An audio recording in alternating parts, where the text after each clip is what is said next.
To introduce your amending motion and speak to the main item. Thank you, Madam Speaker, and I rise to speak to the amended motion, one in the main motion, as you indicated. I wrote these notes before we started the meeting, so my perspective is we shouldn't be standing here to speak on this today. This matter was requested by some members of council to have a seminar and discuss it, concerns like the one I raised to the CAO and council on Tuesday morning, well before the mayor held his press conference to inform the city of his decision to call a special meeting of council and his motion that is before us today. There was no dialogue with council. We waited a couple hours to actually get the timing of the meeting. And I understand that things happen, but you know, if we're working as a collaborative council, you know, we should be able to talk about these things. And that's what we do through council seminars. You know, until his opening speech, I didn't hear about conversations with the Minister of Justice.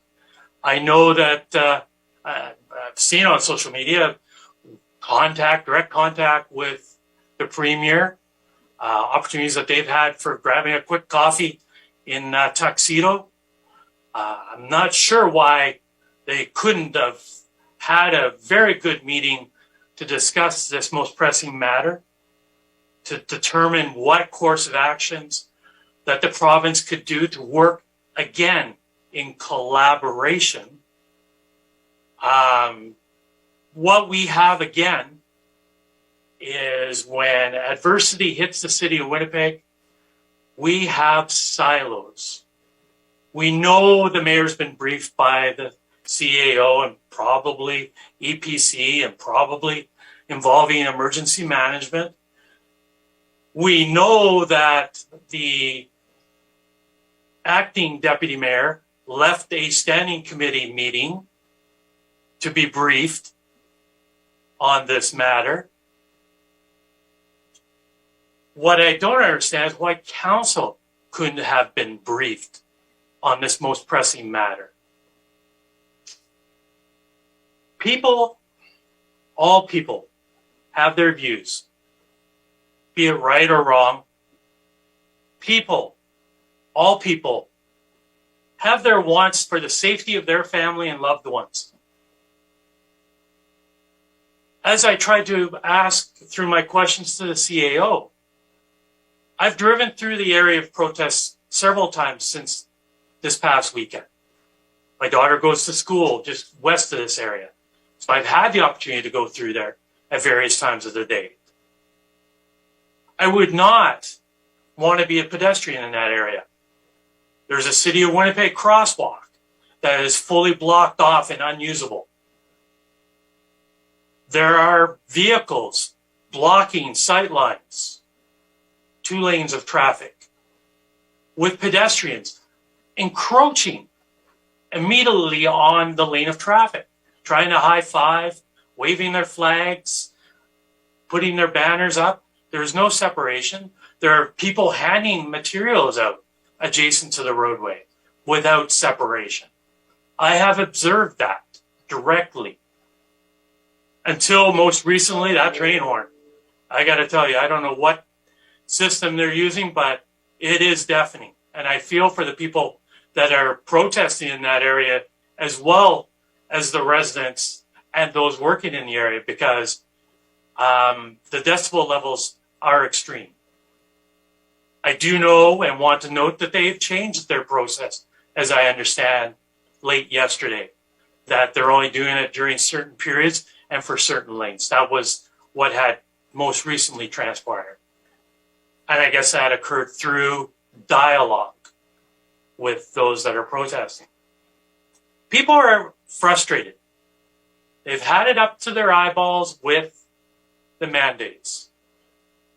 We see leaders traveling to other parts of the world, partying without masks, all the while telling us to stay home, mask up.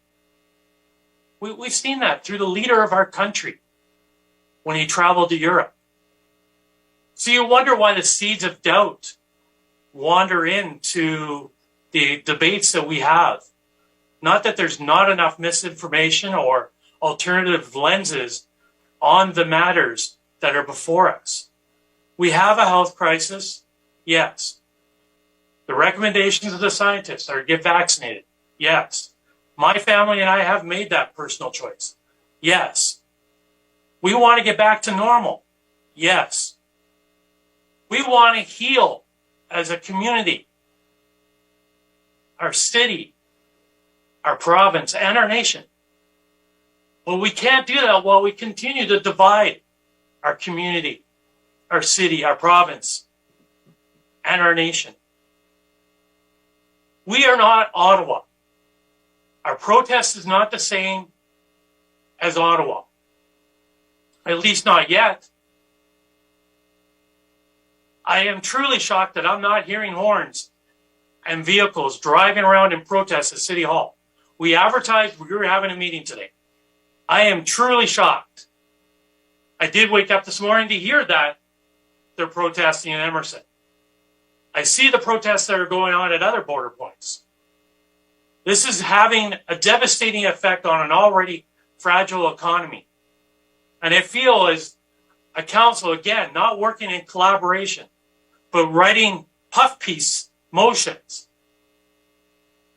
to try to address very serious matters that could, again, be delivered through collaboration. I'm trying not to judge those that are protesting. They stand for what they stand for.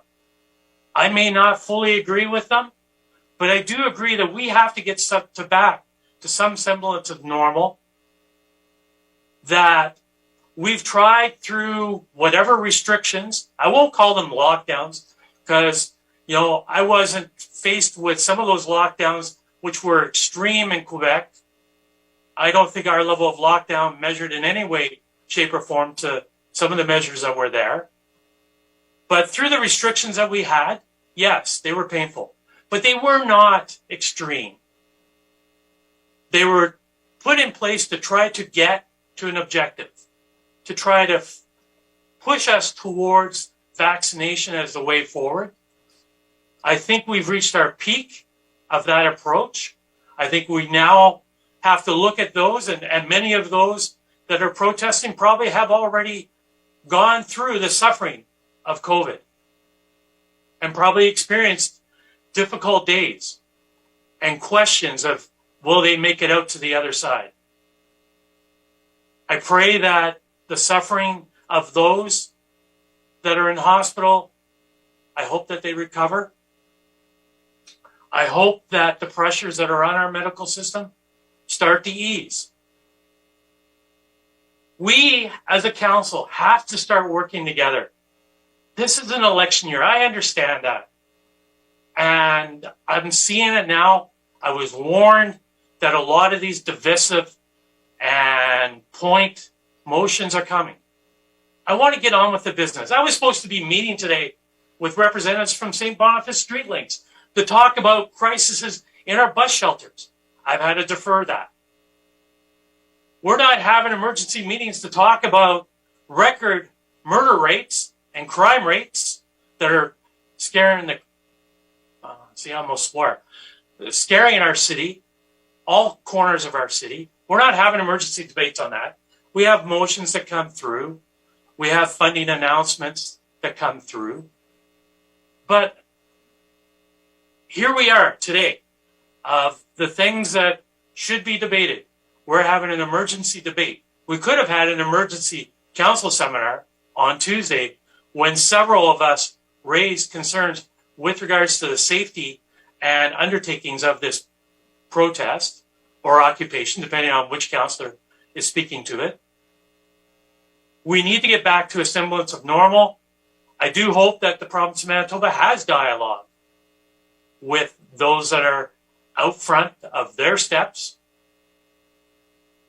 I know that there's a lens put on it. If you talk to anybody about their movements, you're viewed in a different light. And we know we have a lot of protests in the city of Winnipeg on different matters, of course. But if we can't discuss differing views with those that may be on the other side, we have a problem. I know many of my colleagues at this table have different views than I, vastly different views politically. Okay. And I've worked Councillor with... Chambers moves extension, 2 minutes. All in favor? Contrary? That's carried. Thank you, Madam Speaker. And I'm going to wrap up. I know councillors like Councillor Mays and I, he's on a bit of a left side, and I'm more on the right. But there are many things at City Hall, and that's what I love about City Hall. And that's why I came to City Hall, was the hope that we can build consensus, that we can walk across those party sort of political ideology lines and find common good in our city. And we've done that on several things. But I find what we're faced with right now is division, and we've got to move forward. The residents in and around the legislature, the workers in and around the legislature need to be able to have peace of mind that they can get back to work reasonably, be able to go to bed and enjoy life reasonably, and that the people that are down at the legislature can go home and get back to work so that we can rebuild our economy and have a great city, great community, and great province. Thank you, Madam Speaker.